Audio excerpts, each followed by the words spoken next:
നമുക്ക് രേവതിയുടെ സച്ചിയുടെ ഇന്നത്തെ നല്ലൊരു കഥയായിട്ടാലോ. വീഡിയോ ഇഷ്ടപ്പെടുവാണെങ്കിൽ ഒന്ന് ലൈക്ക് ചെയ്ത് ഹൈപ്പ് ചെയ്യാൻ മറക്കരുതേ. അതോടൊപ്പം തന്നെ ആദ്യമായി കാണുന്നവരാണെങ്കിൽ സബ്സ്ക്രൈബ് ചെയ്യാനും മറക്കരുത് കേട്ടോ. അങ്ങനെ ഒടുവിൽ സച്ചി രേവതിയെ ചേർത്ത് പിടിച്ച് ആശ്വസിപ്പിക്കണം. നിനക്ക് കുഴപ്പമൊന്നും ഇല്ലല്ലേ? എനിക്ക് കുഴപ്പമൊന്നുമില്ല സച്ചേട്ടാ, പക്ഷെ 5 ലക്ഷം രൂപ കൊണ്ടുപോയി ഞാൻ തൊലച്ച് കളഞ്ഞില്ലേ? എന്റെ ശ്രദ്ധക്കുറവല്ലേ കാരണം?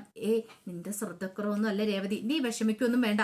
പണം നമുക്ക് വീണ്ടും ഉണ്ടാക്കാം. പക്ഷെ നിനക്ക് എന്തെങ്കിലും സംഭവിച്ചു പോയിട്ടുണ്ടായിരുന്നെങ്കിലോ? എനിക്ക് സഹിക്കാൻ പറ്റുന്ന കാര്യമാണോ? നീ സങ്കടപ്പെടാതിരിക്കുക. പണം ഒക്കെ നമുക്ക് എങ്ങനെയും ഉണ്ടാക്കി കൊടുക്കാം. കുറച്ച് സാവകാശം കിട്ടിയാൽ മാത്രം മതി.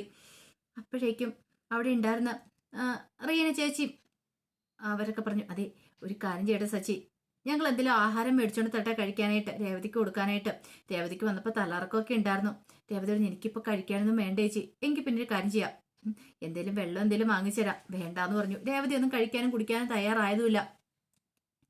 പിന്നീട് അവരോട് എങ്കിലും ശരി ഞങ്ങൾ അങ്ങോട്ട് പോട്ടെ, എന്തേലും ആവശ്യമുണ്ടെങ്കിൽ വിളിച്ചാൽ മതി എന്ന് പറഞ്ഞു. അത് കേട്ടപ്പോൾ സച്ചി പറഞ്ഞു, ഇനിയിപ്പോൾ ആവശ്യമൊന്നുമില്ല ചേച്ചി, നിങ്ങൾ പോയിക്കോ, ഇവിടെ എന്തായാലും ഇവളെ കൊണ്ടുവന്നല്ലോ, അതിന് ഒത്തിരി നന്ദിയുണ്ടെന്ന് പറഞ്ഞു. അതെ രേവതി ഞങ്ങളുടെ കുട്ടിയല്ലേ, അവൾക്കൊരാപത്ത് സംഭവിക്കുമ്പോൾ അവളെ ഞങ്ങൾക്ക് കൊണ്ടുവരാതിരിക്കാൻ പറ്റുമോ എന്ന് പറഞ്ഞു. അങ്ങനെ അവർ യാത്ര പറഞ്ഞും കൊണ്ട് ഇറങ്ങി. സച്ചി അവരോട് താങ്ക്സ് ഒക്കെ പറഞ്ഞിട്ടുണ്ടായിരുന്നു. ഒടുവിൽ അവരങ്ങോട്ട് പോയി. ഇത്തിരി സമയം കഴിഞ്ഞപ്പോഴത്തേനുമാണ് ലക്ഷ്മി അമ്മ ശരത്തും ദൈവവും കൂടെ വരുന്നത്. ലക്ഷ്മി അമ്മയ്ക്ക് രേവതി കണ്ടു കഴിഞ്ഞപ്പോൾ സഹിച്ചില്ല. എൻ്റെ മോളേന്ന് പറഞ്ഞ് ഓടി വന്ന് കെട്ടിപ്പിടിക്കുകയാണ്. അപ്പോഴേക്ക് സച്ചു പറഞ്ഞു, കയ്യിൽ ചെറിയൊരു മുറിവുണ്ടെന്നുള്ളൂ, പിന്നെ തലകറക്കമൊക്കെ ഉണ്ടായിരുന്നു, അതുകൊണ്ടാണ് ഡോക്ടർ കുറച്ച് കഴിഞ്ഞിട്ട് പോയാൽ മതിയെന്ന് പറഞ്ഞ്. വേറെ പ്രശ്നമൊന്നും ഇല്ലമ്മേ. എന്നാലും എൻ്റെ മോളെ ആ ദുഷ്ടന്മാരെ എൻ്റെ മോളോട് ഈ ചതി ചെയ്തല്ലോ അമ്മേ.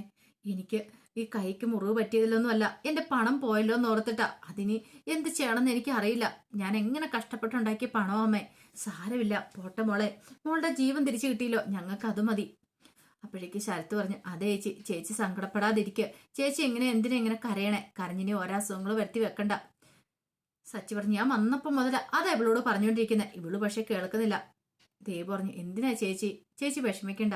ദേവു നീയാ ആരുടെയോ മുന്നിൽ കൈ നീട്ടിയാലോ 1 ലക്ഷം രൂപ വാങ്ങിച്ചോണ്ട് വന്നേ. ആ പൈസ ഞാൻ കൊണ്ടേ തൊലച്ചില്ലേ, ഇനി അയാൾക്ക് കൃത്യസമയത്ത് പൈസ എങ്ങനെ കൊടുക്കാൻ പറ്റും? 2 ദിവസത്തിനുള്ളിൽ തന്നെ പണം കൊടുക്കാന്ന് പറഞ്ഞിട്ട് അത് കൊടുക്കാൻ പറ്റാതെ വരുമ്പോൾ നീ എല്ലാവരുടെ മുന്നിൽ നാണം കണ്ടേ വരത്തില്ലേ? അതുപോലെ തന്നെ ഞാൻ വാങ്ങിച്ച പൈസ എല്ലാം കൂടെ ഓർത്ത് കഴിയുമ്പോഴത്തേനും എനിക്ക് സഹിക്കാൻ പറ്റുന്നില്ല, എന്തു ചെയ്യണമെന്ന് പോലും അറിയില്ല. ദേവു പറഞ്ഞു, ആ പൈസയൊക്കെ നമുക്ക് കൊടുക്കാം. ചേച്ചി ഇങ്ങനെ ടെൻഷൻ അടിച്ചാൽ എങ്ങനെ ശരിയാന്നേ? നിങ്ങൾക്കത് പറയാം, എന്റെ ചങ്കിനകത്ത് തീയ. ആ വലിയ ഓർഡർ ക്യാൻസലായിപ്പോയി. നിങ്ങളുടെ പണമൊക്കെ ഞാൻ കൊണ്ടുപോയി നശിപ്പിക്കുകയും ചെയ്തു. എന്നാലും ഇങ്ങനെയൊക്കെ ഒരിക്കലും സംഭവിക്കുമെന്ന് ഞാൻ പ്രതീക്ഷിച്ചിട്ടുണ്ടായിരുന്നില്ല. ഒടുവില് എനിക്ക് എന്ത് ചെയ്യണമെന്ന് പോലും അറിയില്ല. അപ്പോഴേക്കും സച്ചി പറഞ്ഞു, നീ എന്തിനാ വിഷമിക്കണേ, നീ സങ്കടപ്പെടാതിരിക്കുക. അപ്പോഴേക്കും ദേവി ചോദിച്ചു, അല്ല കംപ്ലൈന്റ് കൊടുത്തില്ലേ? സച്ചി പറഞ്ഞു, ആ പൂക്കടലെ ചേട്ടൻ പോലീസ് കംപ്ലൈന്റ് കൊടുത്തിട്ടുണ്ടെന്നാ പറഞ്ഞേ. അല്ല ആരാ എന്താണെങ്കിലും എന്തെങ്കിലും ഒരു ഊഹം? അതിനെക്കുറിച്ചൊന്നും ഇതിനായിട്ടും ഒന്നും കിട്ടിയിട്ടൊന്നുമില്ല. പക്ഷെ എന്റെ മനസ്സിൽ ചില സംശയങ്ങളൊക്കെ ഉണ്ട്. എനിക്ക് തോന്നേ അവരായിരിക്കും ഇത് ചെയ്തതെന്നാ. പക്ഷെ ഞാൻ അങ്ങനെ വെറുതെ വിടാനൊന്നും ഉദ്ദേശിച്ചിട്ടില്ല. എന്ത് ചെയ്യണമെന്ന് എനിക്കറിയാം. അപ്പോഴേക്കും ലക്ഷ്മി പറഞ്ഞു, മോളെ നീ ഇനിയിപ്പോൾ ഇതൊന്നും ഓർത്ത് ടെൻഷൻ അടിക്കണ്ട. പോയ പണം പോയി, അതിന്റെ പിന്നാലെ നീ ഓടി നടക്കാനും പോകണ്ട. നിന്റെ ആരോഗ്യം നീ ശ്രദ്ധിച്ചാൽ മതി. അമ്മേ എനിക്ക് എങ്ങനെ സമാധാനമായിട്ട് ഇരിക്കാൻ പറ്റും? പണത്തിന് പണം തന്നെ വേണ്ടേ? ഓർഡർ നഷ്ടപ്പെട്ടത് പോയത് പോട്ടെ, ഇനിയിപ്പോൾ ഈ പണമൊക്കെ തിരിച്ചു കൊടുക്കാനായിട്ട് എന്ത് ചെയ്യണമെന്ന് പോലും അറിയില്ല. എന്തേലും ഒരു മാർഗം ദൈവം കാണിച്ചു തരും മോളെ. അങ്ങനെയൊക്കെ പറഞ്ഞ് ആശ്വസിപ്പിച്ചു. അപ്പോഴേക്ക് സച്ചു പറഞ്ഞു, ഇനി നിങ്ങൾ പോയിക്കോ, ഇവിടെ പ്രശ്നമൊന്നുമില്ല, ഞാൻ രേവതിയും കൂടി ഇത്തിരി സമയം കഴിയുമ്പോൾ ഇവിടുന്ന് ഇറങ്ങുമെന്ന് പറഞ്ഞു. അങ്ങനെ അവരെ പറഞ്ഞു വിട്ടു. കാരണം ലക്ഷ്മിയമ്മയ്ക്ക് പോകേണ്ട കൊടുക്കണം, ദേവുവിനാണെങ്കിലും ജോലിക്കൊക്കെ പോകണ്ടല്ലേ. അങ്ങനെ അവരങ്ങോട്ടേക്ക് പുറത്തേക്ക് ഇറങ്ങി പോകുമ്പോഴത്തേനും രേവതിക്ക് ഭയങ്കര സങ്കടമായിരുന്നു. പിന്നീട് പുറത്തേക്ക് നടന്നു വരുന്ന സമയത്ത് ലക്ഷ്മി പറഞ്ഞു, എന്നാലും ആരായിരിക്കും എൻ്റെ മോളുടെ പണം കൊണ്ടുപോയത്? അവരൊരിക്കലും ഗതി പിടിക്കാനൊന്നും പോകുന്നില്ല. ശരത്ത് പറഞ്ഞു, അമ്മേ അതറിയാവുന്ന ആരാണ്ടാണ്. കാരണം രേവതി ചേച്ചിയുടെ കൈ പണം ഉണ്ടെന്ന് ആർക്കോ വ്യക്തമായിട്ട് അറിയാം. അങ്ങനെയാണ് അവർ മോഷ്ടിച്ചുകൊണ്ട് പോയെന്ന് പറഞ്ഞു. അപ്പോഴാണ് ദേവുവിന്റെ ഫോണിലേക്ക് അരുണിന്റെ കോള് വരുന്നത്. ദേവു 1 മിനിറ്റ് നിന്നു. എന്നിട്ട് പറഞ്ഞു, നിങ്ങൾ നടന്നു, 1 മിനിറ്റ് ഞാനിപ്പോൾ വരാമെന്ന് പറഞ്ഞു. അങ്ങനെ ദേവു കോൾ അറ്റൻഡ് ചെയ്തു. എന്താ അരുണേട്ടാ, എന്ത് പറ്റും? നിന്റെ സ്വരം വല്ലാതിരിക്കണേ? ഒന്നുമില്ല. അല്ല എന്തോ കാര്യമായിട്ടുണ്ട്. അത് പിന്നെ അല്ല, നിന്റെ ചേച്ചി പൈസ കൊണ്ടോ കൊടുത്തോ? അത് കൊടുക്കാൻ പറ്റിയില്ല അരുണേട്ടാ. അതെന്താ? 5 ലക്ഷം രൂപയായിട്ട് ചേച്ചി പോയതാ. പക്ഷെ കടയിൽ എത്തുന്നതിന് മുമ്പ് 1-2 ഗുണ്ടകൾ ആക്രമിച്ച് ചേച്ചിയുടെ കയ്യിൽ നിന്ന് പണം മോഷ്ടിച്ചോണ്ട് പോയി. പണം കൊണ്ടുപോയെന്നാ? അതെ, ഇപ്പൊ ചേച്ചി ഹോസ്പിറ്റലിൽ അഡ്മിറ്റാ. ചേച്ചിയുടെ കയ്യിൽ ഒരു ചെറിയ മുറിവും കാര്യങ്ങളൊക്കെ ഉണ്ടെന്ന് പറഞ്ഞു. എന്നിട്ട് ചേച്ചിക്ക് കൂടുതലായിട്ട് എന്തെങ്കിലും പറ്റുമോ? അങ്ങനെയൊന്നുമില്ല, ഒരു 2-3 മണിക്കൂർ ഒബ്സർവേഷൻ കിടന്ന് വീട്ടിലേക്ക് പോകാന്നാ പറഞ്ഞ. ചേച്ചിക്ക് തലറൊക്കെ ഉണ്ടായിരുന്നു എന്ന് പറഞ്ഞു. അതേ അരുണേട്ടാ, എനിക്കൊരു കുറച്ചൊരു സാവകാശം തരണമെന്ന് പറഞ്ഞു. എന്തിന്? അല്ല, തരാന്ന് പറഞ്ഞ് കൃത്യസമയത്ത് തന്നെ എനിക്ക് പണം തരാൻ പറ്റില്ല. അതുകൊണ്ട്. അതാണോ കാര്യം? നീ എന്നെക്കുറിച്ച് അങ്ങനെയാണോ കരുതിയിരിക്കുന്നത്? ദേവു, ഞാൻ നിന്നോട് പണം ചോദിച്ചോ? അതല്ലല്ലോ. ചോദിച്ചില്ലെങ്കിലും തരേണ്ട മര്യാദ എനിക്കില്ലേ? കുറേശ്ശെ കുറേശ്ശെയായിട്ട് ഞാൻ തന്നു തീർത്തോളാന്ന് പറഞ്ഞു. ദേവു, എനിക്ക് ദേഷ്യം വരുന്നുണ്ട് കേട്ടോ. നമ്മൾ രണ്ടുപേരും അങ്ങനെയാണോ? അതൊക്കെ ചോദിച്ച് അരുൺ ദേഷ്യപ്പെടുവാണ്. കുറച്ച് കഴിഞ്ഞപ്പം രേവതി ആകെപ്പാടെ വിഷമത്തിലിരിക്കുകയാണ്. സച്ചി പറഞ്ഞു, നീ സങ്കടപ്പെടണ്ട. എന്നാലും സച്ചേട്ടാ, എല്ലാം നഷ്ടപ്പെട്ടു പോയില്ലേ? 5 ലക്ഷം രൂപയും പോയി. ഇനിയിപ്പോ കൊടുക്കാനുള്ളവർക്ക് നമ്മൾ എങ്ങനെ കൊടുക്കും? പാവം ദേവു വാങ്ങിച്ച ആളുടെ മുന്നിൽ തല കുനിക്കേണ്ടി വരത്തില്ലേ? അതൊക്കെ ഓർക്കുമ്പോൾ എനിക്ക് സങ്കടം സഹിക്കാൻ പറ്റുന്നില്ല. ഓർഡറും ക്യാൻസലായി പോകുമല്ലോ. വിഷമിക്കേണ്ട രേവതി, നീ ധൈര്യമായിട്ടിരിക്കുക. എന്തേലും ഒരു മാർഗം ഉണ്ടാവെന്ന് പറഞ്ഞു. അപ്പോഴേക്കും ഡോക്ടർ അവിടേക്ക് വന്നു. ഡോക്ടർ വന്ന് പരിശോധിച്ച് നോക്കിയിട്ട് പറഞ്ഞു, ഇപ്പൊ കുഴപ്പമൊന്നുമില്ല. ഇനി ഇപ്പൊ എന്നാ വീട്ടിലേക്ക് പോകാന്ന് പറഞ്ഞു. പിന്നെ 1-2 മെഡിസിനും കാര്യങ്ങളൊക്കെ ഞാൻ എഴുതി തരാന്ന് പറഞ്ഞു. സച്ചി പറഞ്ഞു, ആ ശരി ഡോക്ടറെ എന്ന് പറഞ്ഞു. അങ്ങനെ ഡോക്ടർ ഇറങ്ങി പോയി കഴിഞ്ഞപ്പോ രേവതിയുടെ ഫോൺ ബെല്ലടിക്കുന്നേ. പൂക്കാരനാണ് വിളിക്കുന്നത്. അങ്ങനെ രേവതി കോൾ അറ്റൻഡ് ചെയ്തു. പറഞ്ഞോ ചേട്ടാ, ഓർഡർ നഷ്ടപ്പെട്ടു പോകുന്ന എനിക്കറിയാം. കൃത്യസമയത്ത് അഡ്വാൻസ് പേയ്മെന്റ് നമുക്ക് കൊടുക്കാൻ പറ്റില്ലോ. സാരമില്ല, ഞാൻ അവരെ വിളിച്ചു പറഞ്ഞോളാം. ചേട്ടനാ അവരോട് പറഞ്ഞേരെ, പൈസ ഇല്ല.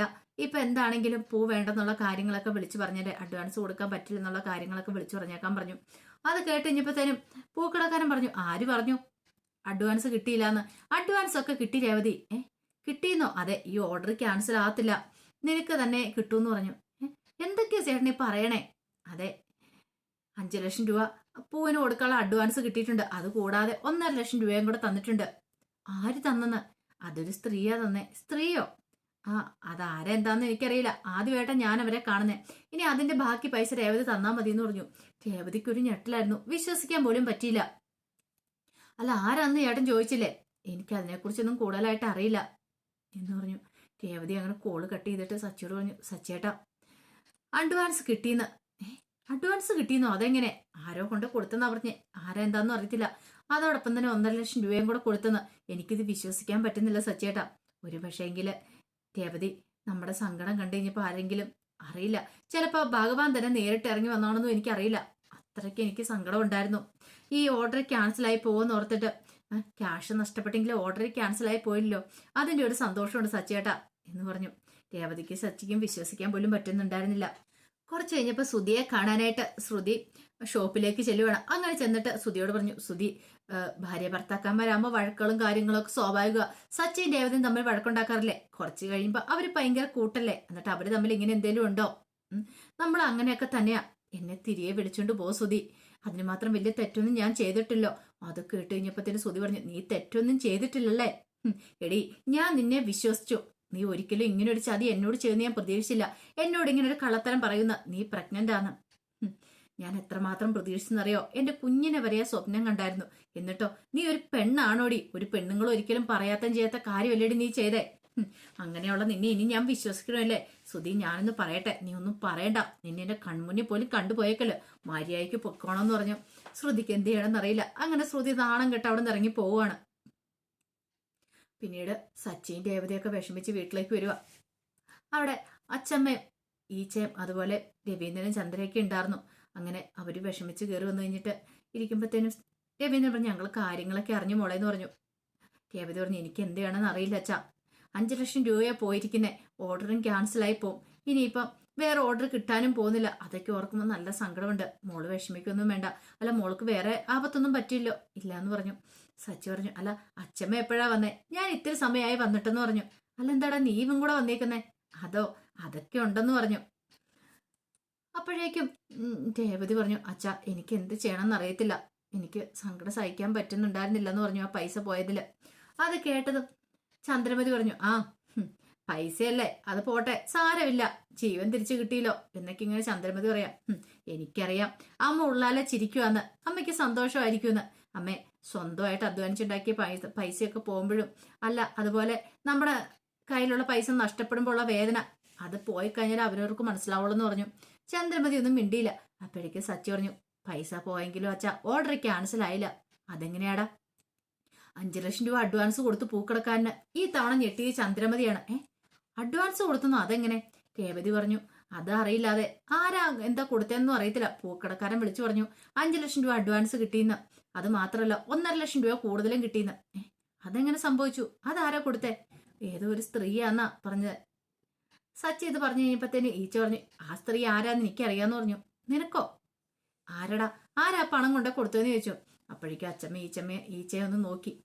ആ സമയത്ത് ഈച്ച പറഞ്ഞു, അതെ, ഞാനേ ഒരു സ്റ്റണ്ട് രംഗത്തിലൂടെ കാര്യങ്ങൾ അവതരിപ്പിക്കാന്ന് പറഞ്ഞു. സ്റ്റണ്ട് രംഗത്തിലൂടെ? അതെ. കേൾക്കുമ്പോൾ നിങ്ങൾക്ക് കാര്യങ്ങൾ മനസ്സിലാവും. രംഗം ഒന്ന്, അച്ചമ്മയുടെ വീടെന്ന് പറഞ്ഞു. അത് കേട്ടിപ്പോ അച്ചമ്മയുടെ അന്താളിപ്പോട് കൂടിയിട്ട് അച്ചമ്മയെ സച്ചിൻ രേവതിയൊക്കെ നോക്കുവാണ്. അപ്പൊ അതിന്റെ കഥകളൊക്കെ ഇന്ന് കാണുന്നത്. ഇതിന്റെ ബാക്കി വിശേഷങ്ങളുമായിട്ട് വൈകുന്നേരത്തെ പ്രമോയി വരാട്ടോ. ഒരിക്കൽ കൂടി എല്ലാവർക്കും ശുഭദിനം നേർന്നുകൊണ്ട് നിർത്തുന്നു. നന്ദി.